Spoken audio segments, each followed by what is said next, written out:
ആശാ വർക്കർമാരുടെ സമരത്തിന് പിന്തുണ പ്രഖ്യാപിച്ച് ആം ആദ്മി പാർട്ടിയുടെ നേതൃത്വത്തിൽ പോസ്റ്റ് കാർഡ് ക്യാമ്പയിൻ സംഘടിപ്പിച്ചു. തിരുനക്കര ഗാന്ധി സ്ക്വയറിൽ സംസ്ഥാന വർക്കിംഗ് പ്രസിഡന്റ് സെലിൻ ഫിലിപ്പ് പരിപാടി ഉദ്ഘാടനം ചെയ്തു.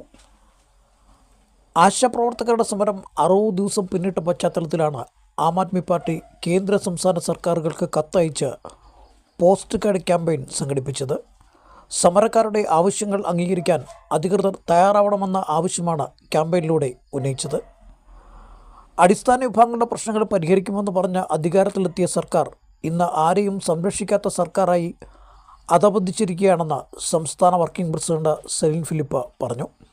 പിന്നീട് കമ്മിറ്റിയെ വെക്കാം എന്നാണ് ഗവൺമെന്റ് പറയുന്നത്. അങ്ങനെയാണോ പറയേണ്ടത്?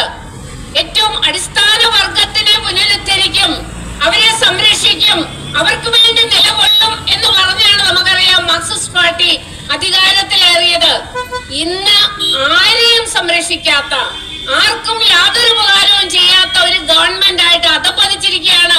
കാരണം സെക്രട്ടേറിയറ്റിന്റെ വാതിക്കൽ ചെന്നാൽ നമുക്ക് ആശാപ്രവർത്തകരെ മാത്രമല്ല കാണാൻ സാധിക്കുന്നത്.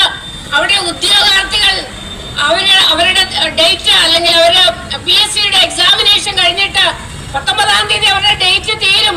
പിന്നീട് അവർക്ക് അപ്പോയിന്റ്മെന്റ് കിട്ടത്തില്ല. കഷ്ടപ്പെട്ട് പഠിച്ച നമ്മുടെ മക്കള്, നമ്മുടെ യുവാക്കള് അവിടെ സമരത്തിലാണ്. മുഖം കെട്ടി, കാല് കെട്ടി, കൈ കെട്ടി സമരം ചെയ്യുകയാണ് ചെയ്യുന്നത്. അതുപോലെ തന്നെ മറ്റ് അംഗൻവാടി അംഗൻവാടി ജോലിക്കാര് എന്ന് വേണ്ട സെക്രട്ടേറിയറ്റ് പഠിക്കല്, അവകാശത്തിനായിട്ട് നീതിക്കായിട്ട് പടപൊരുതുന്ന പല ഗ്രൂപ്പുകളെ നമുക്ക് കാണാനായിട്ട് സാധിക്കും.